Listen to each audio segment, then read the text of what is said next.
Hey there, Start here, back again, gonna do another rank 1 clear against the Serpent of Unknown Origin, Thalassa. So I originally wasn't really planning on doing any more clears of this boss. I mean, it just wasn't really worth it, but I haven't seen any fire team clears out there. Not to say that there aren't any fire team clears out there. There may be. I haven't done like an exhaustive search, but just just noticing some of the clears of this boss. They're almost all water or dark. Like my first one was dark because obviously water and dark are the main weaknesses. They're going to be much easier.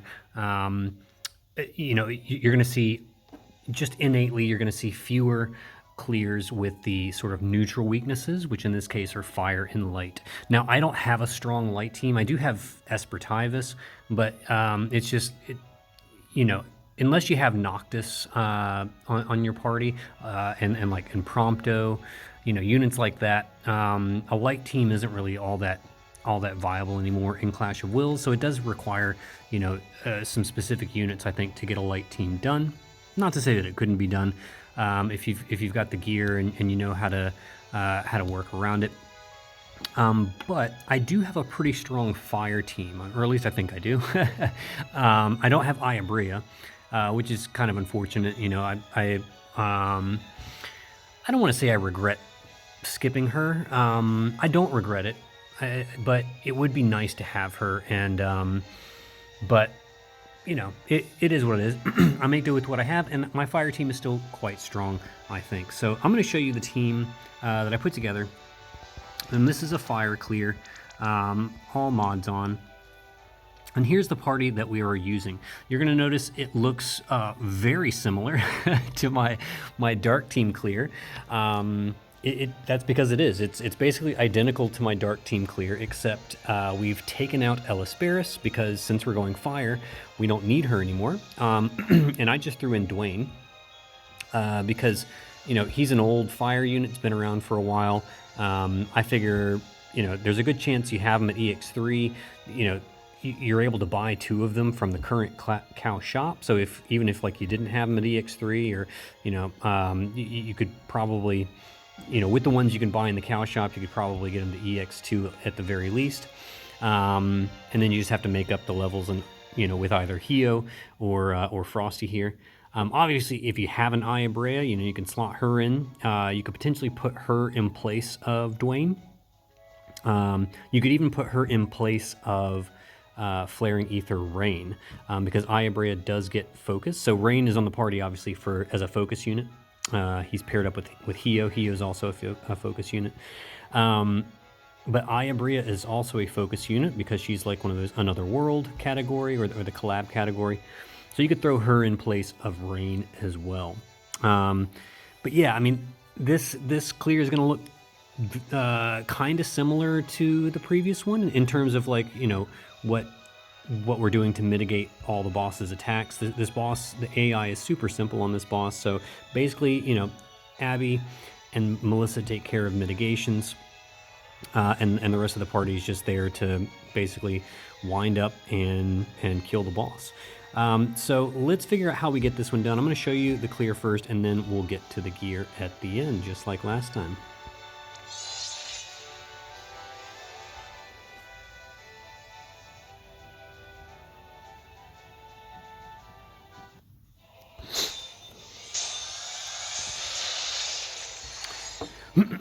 All right.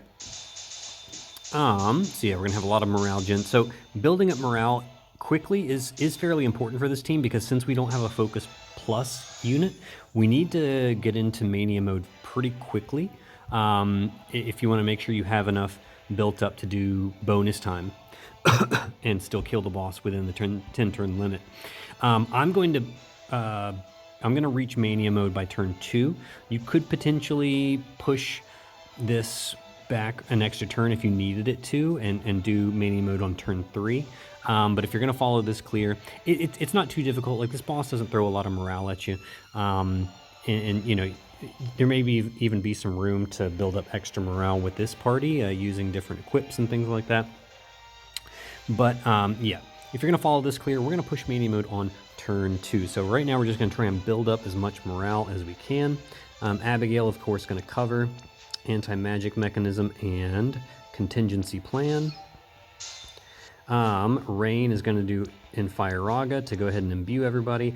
Grace of Will, because that does 1,000 morale fill. Okay. And then just Pulverizing Force just to hit the boss.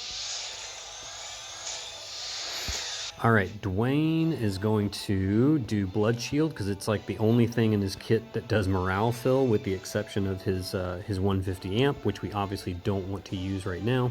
He'll then do Oath of Daybreak and Power Ravage. Okay. Frosty can do, Frosty's going to do Icy Accretion, not for the amp obviously, because we don't care about his 150 ice amp, but it does do 500 morale fill. We'll then do Icy Grasp because that also does 500, and we honestly don't care about the Ice Imperil, so Icy Grasp. And then we'll do Katana Flick because that also does 500 morale fill, and we'll also get rid of the boss's attack and mag buff. All right, Hio is going to do Crimson Undermine for the big breaks. And then he'll do Daunting Aura for the Imperil Field.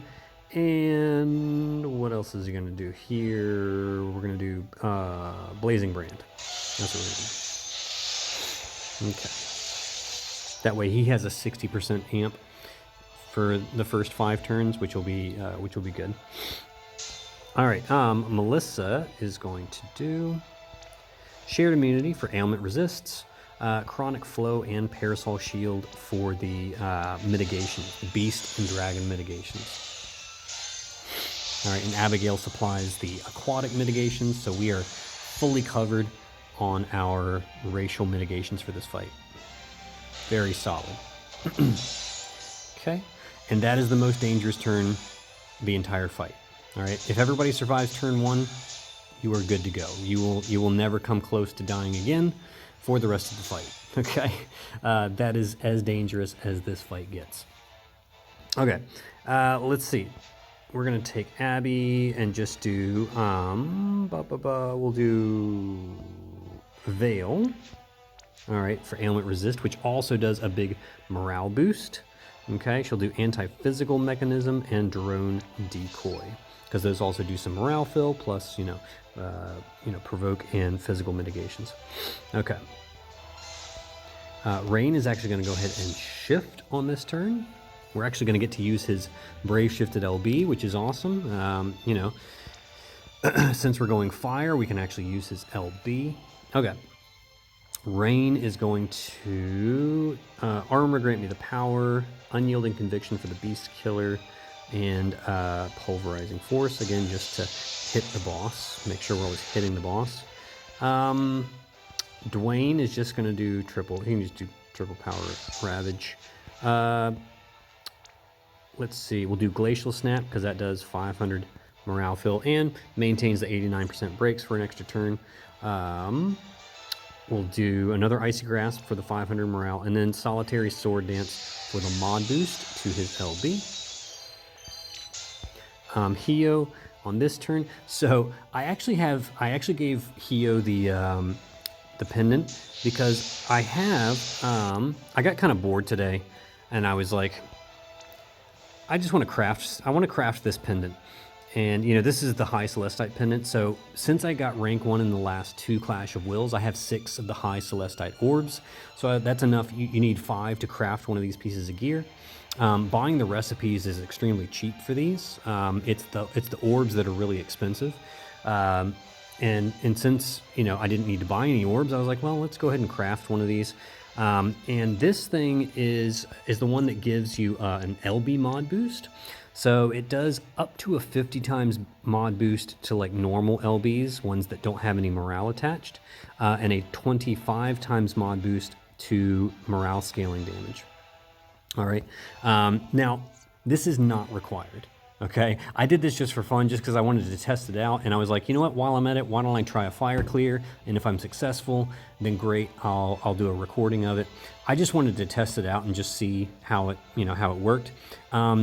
It's not an insignificant damage boost for him, but it is not required for this clear. All right, I assure you.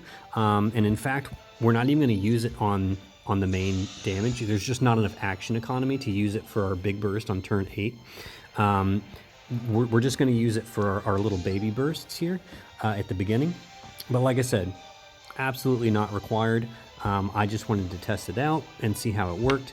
If you don't have the Gilded Pennant, that is fine. That is fine. You can put Tyvus's Spirit on him, and you can use that. I'm trying to think, when would you be able to... Actually, no, never mind. There's not enough action economy for that either, now that I think about it. Since we're doing a fire clear, you don't want Tyvus's Spirit either. So, yeah, just don't worry about it. Don't worry about it. Okay, I'm going to use it just because I have it, and I wanted to test it out. But if you don't have it, it's really okay. It's really okay. Just do something else there. Do some buffs or something. Do Refined Stance so we have a 40% Fist in Peril or something like that. Okay, Melissa, sorry, enough babbling, enough babbling. Melissa is going to do, we need to do a Shelga for Abby, Bard Darkja, and what was the other thing we were going to do here? Oh, Minutes of Might for the, because it does 500 morale. Okay. And yeah, with all of that, we should definitely have at least 175% morale, 177, we're good.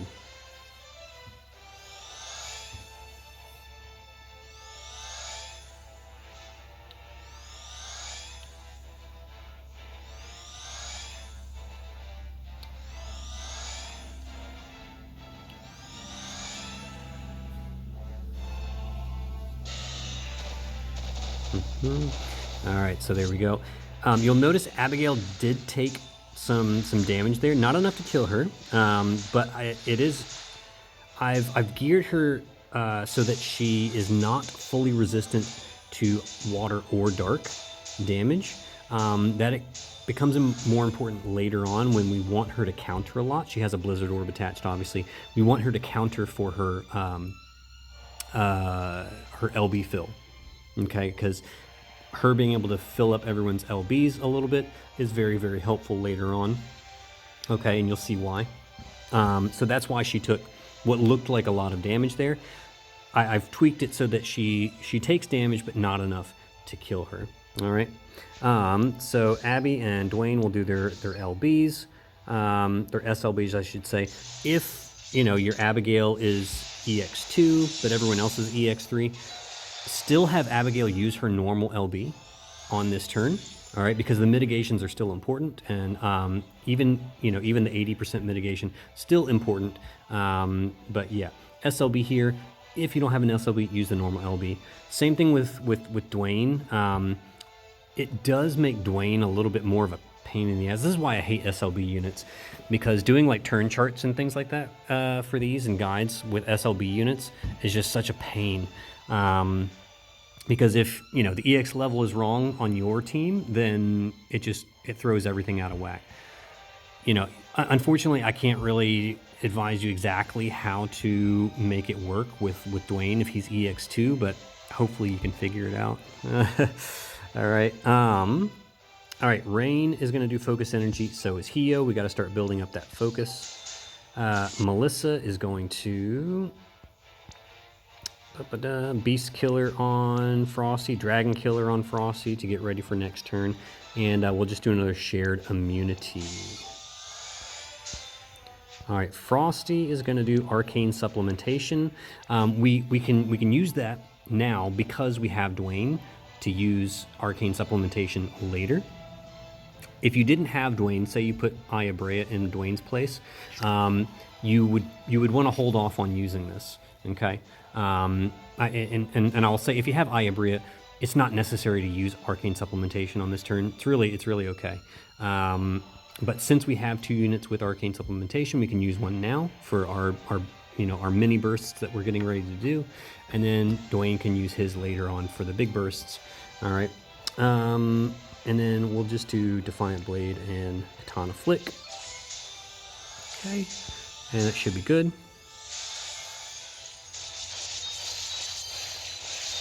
All right, so we are gearing up for, we're going to do 2, mini bursts in a row on turns 4 and turns 5. They may not be necessary if your team is as strong as mine. You can honestly get away with not doing them, but in case your units are a little bit weaker, we're going to do these 2 bursts so you can see how that works. It just puts you in a much more comfortable position to kill the boss later on. All right. All right, so this is where one of those examples where we want her to counter a lot to help fill up Dwayne, because he just used his SLB, but he needs his normal LB back up and running now. All right, so yeah, we want to make sure. You can see he's still got a ways to go, but thankfully that's where we have Melissa to help fill up, as well as Abigail. All right, so we're gonna do Beast Killer on Hio, Dragon Killer on Hio, and we'll do a Bar Darkja to help fill up Dwayne. All right, so hopefully he only needs 2 more. Looks like 2 more should do it. I think 2 should do it. Oh man, now he's making me a little nervous now. How many more turns on her cover? I'm just gonna do 3 with Abigail. All right, just to make sure. You know, we have the action economy for it. All right, 2 would have been fine, it looks like. So generally what I usually do is I do a double bar Fire Raja and then I do her cover just to kind of re-up her cover. That's why I was looking to see how many turns were left on it. And it looks like that would have been fine. So that's normally what I would do there. Okay. All right, so now we're gonna do LB, LB, LB, LB, lots of LBs, LBs everywhere. And LB. All right, so what I'm gonna do here is I'm gonna do, just to try and get as many hits in the chain, because, you know, we have 3 Extreme Nova, and then we have Rain over here, you know, being goofy with his Mirror of Equity frames. So what we're gonna do here is I'm gonna start Hio with Rain. So I'm gonna do Hio and then Rain. Because Hio is tag chaining, you know, he could honestly go by himself if he wanted to, but I'm gonna do Hio and Rain. That also sets the Fist in Peril for Frosty, because he's got a katana in one hand, fist in the other. And then Rain sets the Sword in Peril for Dwayne, because even though Dwayne has Sword in Peril on his LB, Rain's is higher. It's got a 40% on Rain, 35 on Dwayne. All right, so I'll do Hio and Rain, followed by Frosty and Dwayne.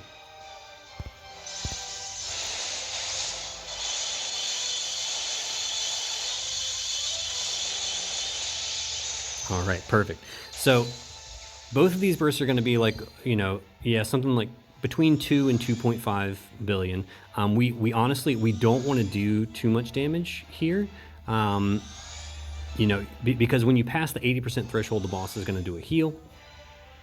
Not that it really matters. I mean, we're going to pass it next turn anyways, but you know, it kind of works out well that we don't push it on this turn.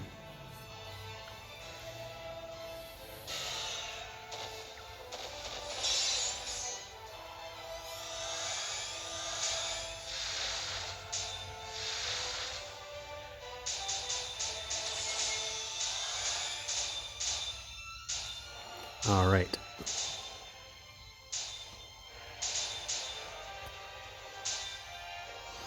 Okay, so we do need to re-up our cover. So I'm going to do drone cover again, double bar Fire Raja. We're going to try and unload another round of LBs here. Okay. So depending on how much got filled up from the counters on that turn. All right, you see it looks like we're pretty close on almost everybody. Frosty's already refilled. Looks like we might need 1 or 2 more sets of 10 LB fill. So again, just to be safe, I'll just do 1 of the killers on Frosty and then a double bar Darkja. All right, this is just, again, to make sure everyone's LBs are full. Yeah, see, like Hio would have come up just shy with 1 bar Darkja there. So I'm glad I did 2 on that one. All right, and everyone's just gonna do LBs again. All right, we're gonna do exactly what we did last time. Should be another like 2 billion damage or so. We still have all of our buffs in place.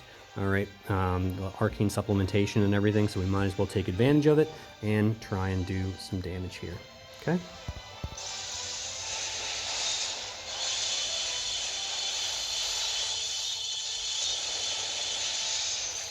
Perfect. Yeah, see? So usually that one's a little bit lower, you know, a little closer to 2 billion, whereas the first one's usually a little bit higher, you know. That is because the one last turn had the higher imperil, because Hio's 160 imperil wore off on this turn. So we had 25% less imperil.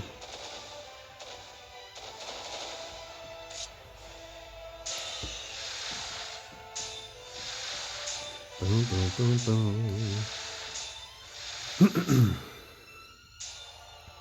Alrighty. SLBs are up and ready again, so we're going to use those. Okay. Rain on this turn. He'll go ahead and do Infire Raga on everyone.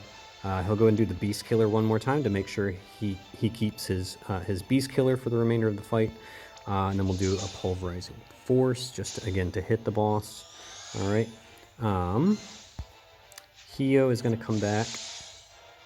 All right, he is going to do, we got to re-up our Imperil field, so he'll do that. We'll do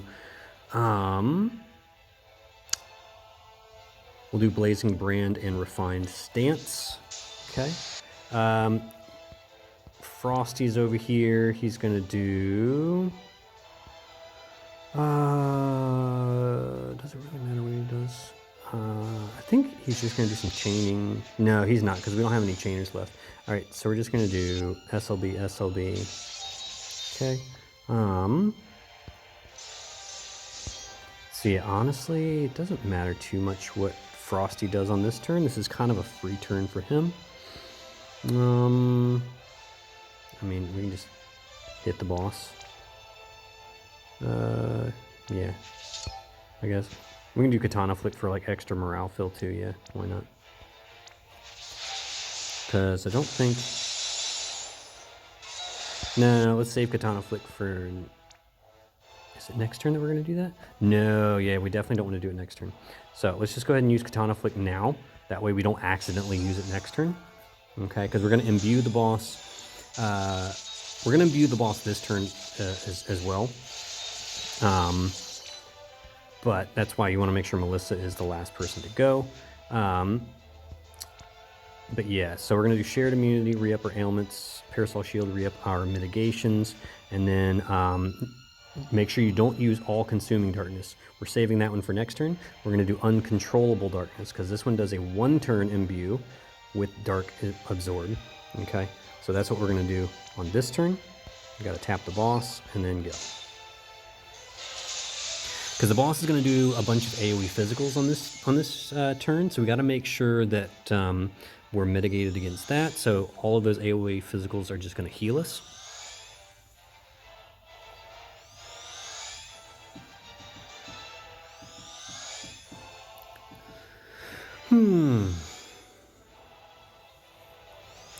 Yeah, the friend on my forum made that comment on my last video that if you turn the battle effects off, it'll greatly speed up the whole casting of all the focus ability stuff, and I forgot to do that.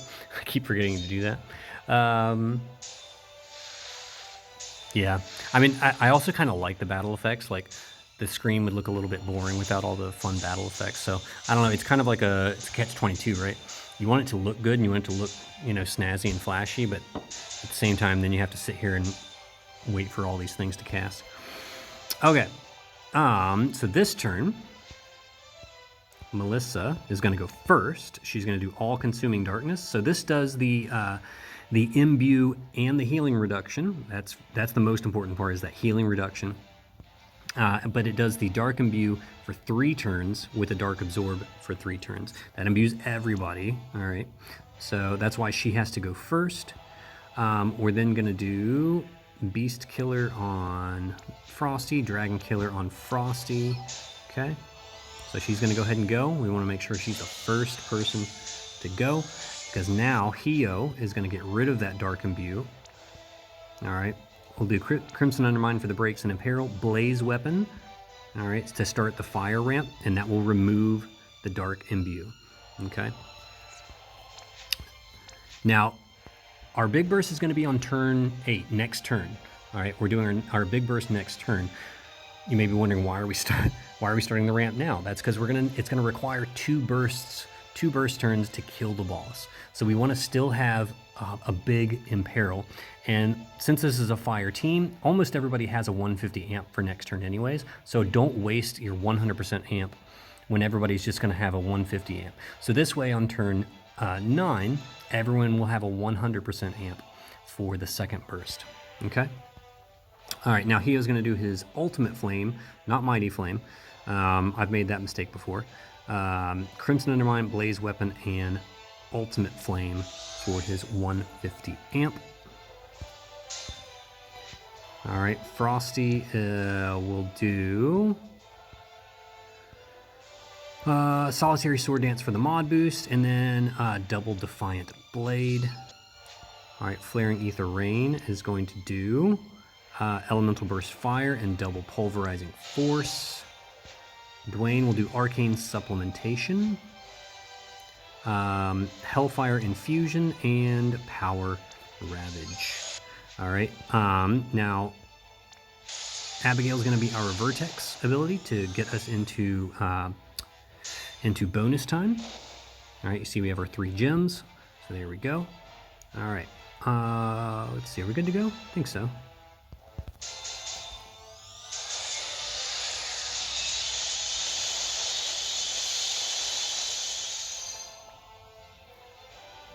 All right, looking good, in good position.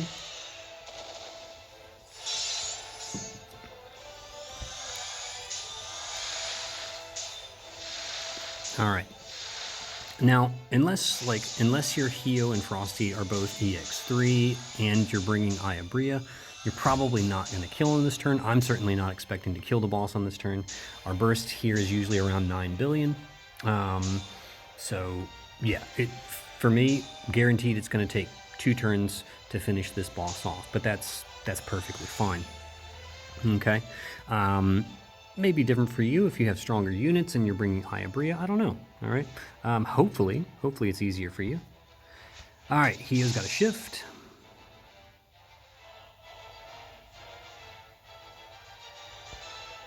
Okay, LB, LB, LB. Flaring Ether Rain's going to do triple pulverizing now. Melissa is going to do Beast Killer on Hio, Dragon Killer on Hio, and Seconds of Support on Hio. Alright, Abigail on this turn is just going to, we're going to do Contingency Plan, Drone Cover, and Anti-Magic Mechanism. Actually, how many turns does she have on her cover? Let me just check that. Oh, she's actually good on her cover. So what I'm going to do is I'm going to wait for her. I'm going to do, I will still do Contingency Plan. And then double bar Fire Raja. All right, just to help us make sure we have all of our LBs refilled for next turn. So with this one, basically I just send Hio, Frosty, Dwayne together, all together, and then Rain right after that. Okay, and that's how I usually chain these guys up. So let's see how much we do here. All right, I'm hoping we get this guy down to like 10% or lower. He is going to heal after this, but Melissa's healing reduction is still active, so it will mitigate that. Okay.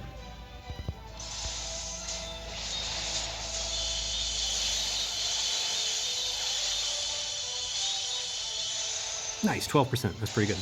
All right. So we'll do Contingency Plan and do some LB fills. All right, and we're gonna have a 100, everyone's gonna have a 100%, yeah, see, like 9 billion. All right, so everyone will have a 100% amp for this, this coming burst turn. 25% of the boss's HP is like 3.75 billion. I'm typically doing between 5 and 6 billion on this turn. So, you know, fair bit of overkill damage.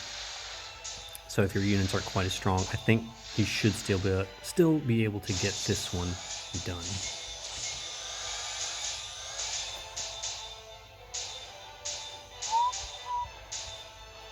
Okay. Unfortunately, thanks to being an SLB unit, one of the like worst designed SLB units where your SLB does 0 damage, we're gonna do Dwayne's little atonement ability. Rain will do triple pulverizing force. Do LB. We're gonna put up the Beast and Dragon Killers again for Hio. Okay, and yeah, it looks like everyone's already filled, so we don't really need to worry about filling up LBs here, which is nice. So Melissa can just do like shared immunity. Normally there would usually be someone would need their LB filled up a little bit. Usually, you know, either Frosty or Hio. Obviously, it doesn't matter for Dwayne, but Frosty or Hio would typically need a little bit more filled, but they don't, so that's good. All right.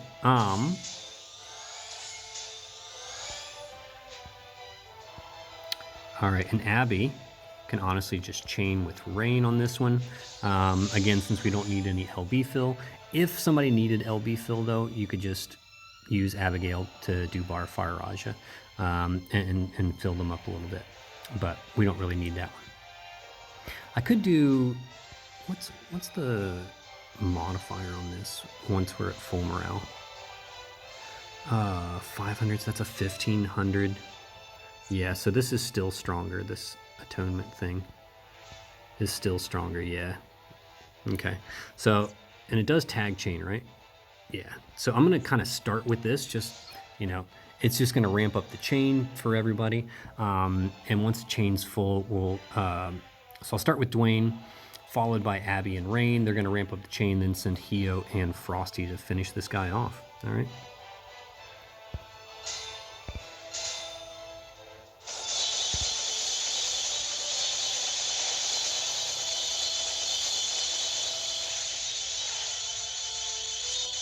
Yeah, he was dead before we even, you know, before we even did the real damage there.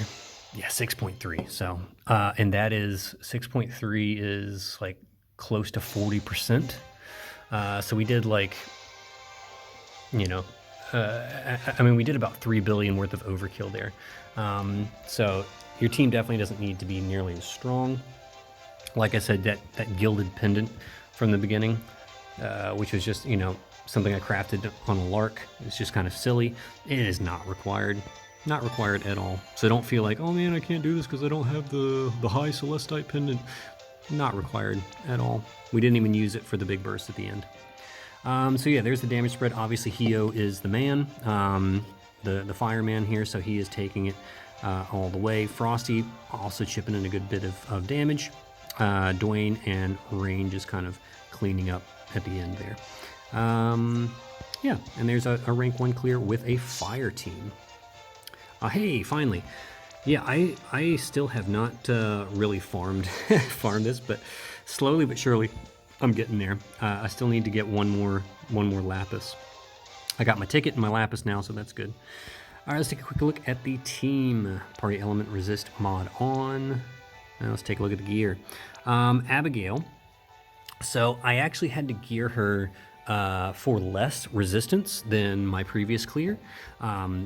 So you can see with that modifier turned on, with the 50% elemental resist mod turned on, you still need to have 100, you know, preferably like 180, 190%.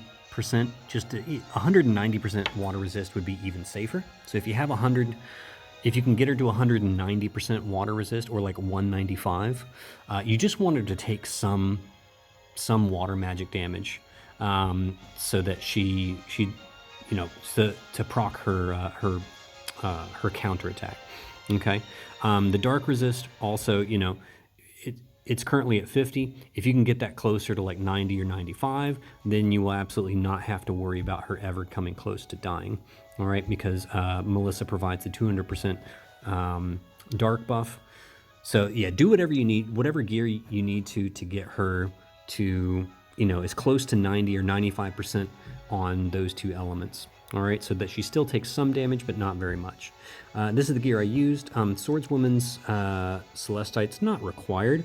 The most useful thing about this thing is actually the Bountiful Morale, which does the 1000 morale boost at the start of the battle. That's probably the most useful thing about this particular piece of equipment in this clear.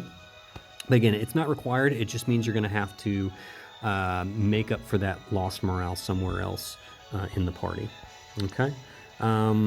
So yeah, Priest Vengeance is nice because it allows you to counter with morale fill.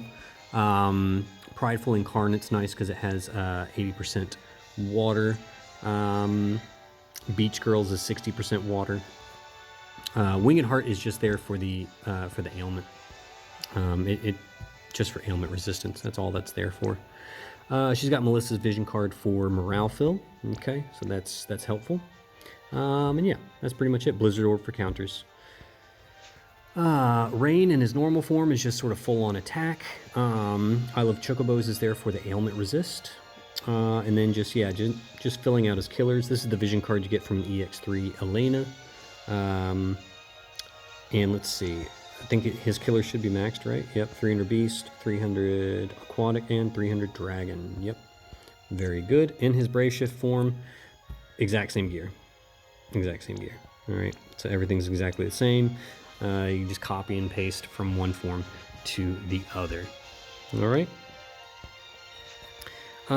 Melissa has the Empress's Rod. That's for that turn 1 morale fill. So make sure you have the plus version so that it does the 1500 morale fill at the beginning of the battle. Same thing with Treasure Memorial Ring, which does the 600 morale fill at the start of battle. That's from the 6th anniversary, if you're wondering where that came from. Yeah, also her own vision card for morale fill, and that's pretty much it. Dwayne, so Dwayne was kind of interesting to build for this one. He actually caps Beast and Dragon Killer almost innately if you have his STMR equipped and you give him Bahamut Esper, but then you still have to build him for Aquan Killer, while also making sure he has full TDW and full LB damage and ailment resist. So it was actually a little tricky to build him for this one, but we got it done. These are all just Aquan Killers here, with the exception of Shining Arts Fundamentals. That's just got some LB damage with 50% TDW. Force Drive Armor for the other 50% TDW here. And then obviously Warlord Leg Guards for 100% TDW here. Moonshade Earring is there for the ailment resists. His helmet does give him 500 static attack, so it's nice on him.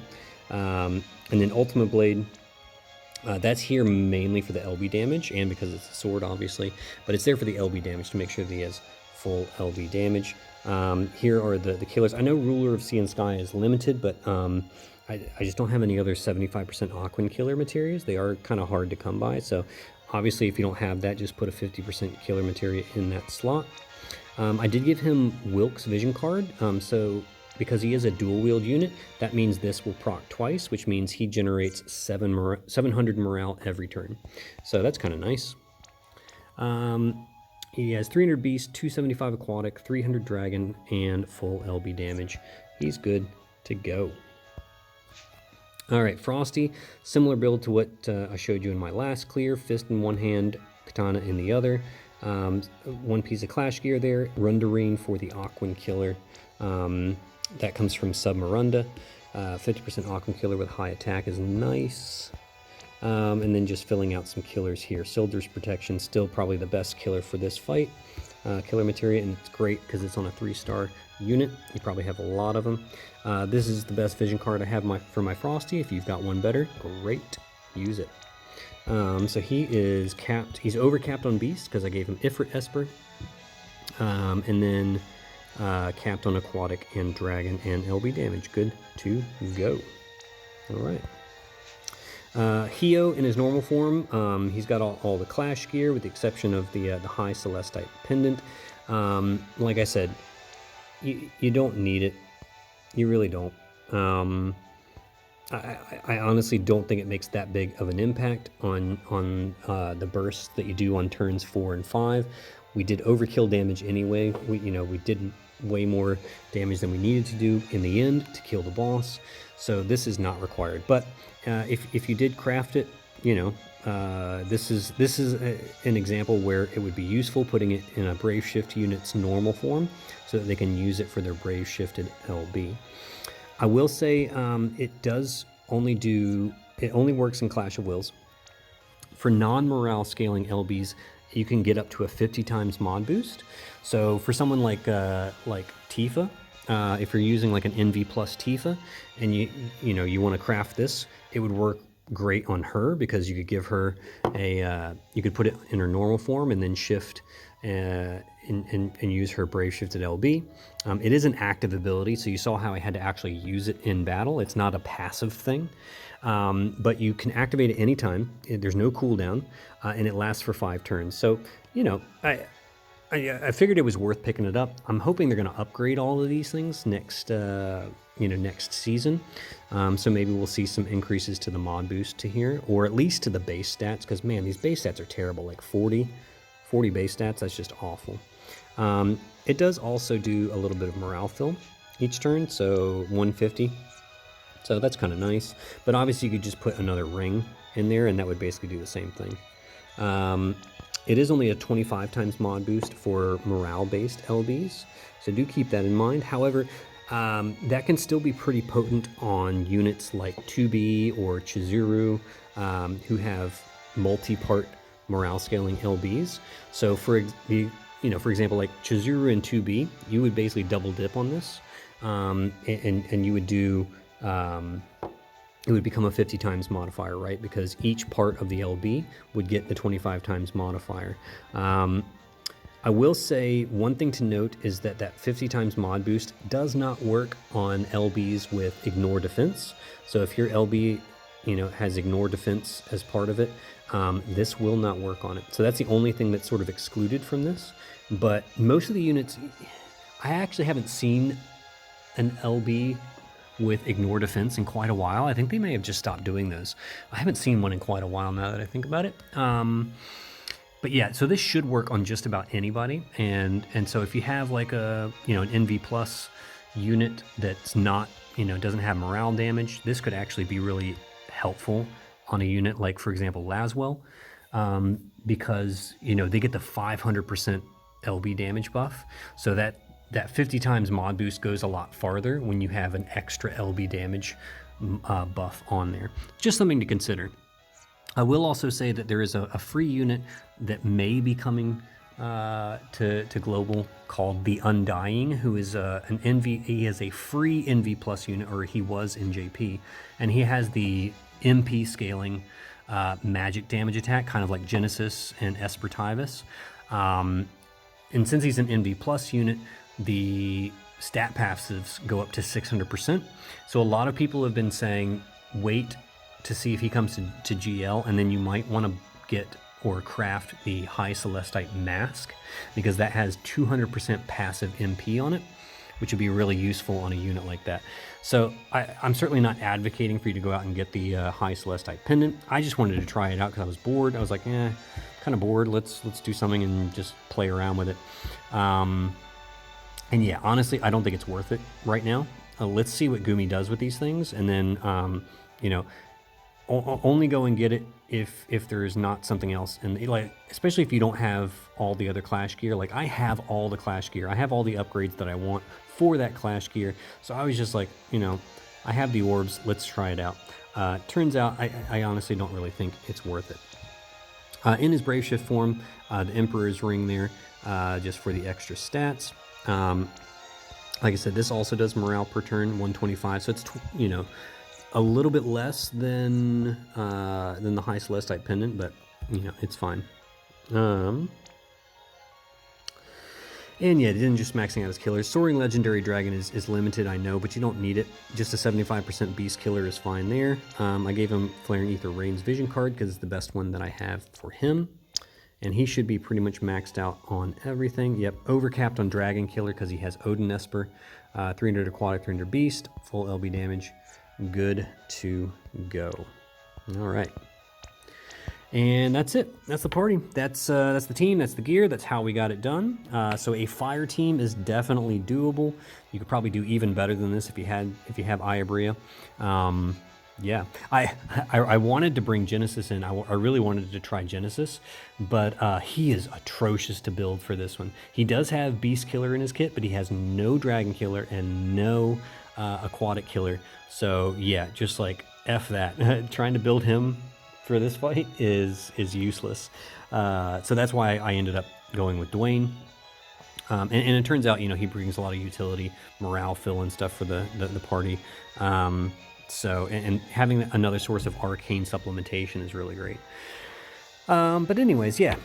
So that was just me. I just wanted to play around with the fire team and see if it was possible. Turns out it's very possible. This boss is not threatening, not particularly hard. It does require strong units and strong gear. So like when I say it's not very hard, I hope it doesn't make you feel bad when I say it's not very hard. If you're not able to to kill this boss and get a rank 1. I just mean that the AI is very simplistic. It doesn't take a whole lot to sort of work around the AI on this boss, but it does still require strong units to in order to hit the damage cap and in order to kill the boss in enough time. All right, so for someone like me, not particularly difficult, but we all come from all walks of life, so it might be trickier for you, and I'm always happy to help. So if you have any comments or any suggestions or any questions, or you're stuck somewhere using this team trying to get it done, feel free to leave a comment below and I will be happy to help you. So thank you so much for following me, and I will see you on the other side.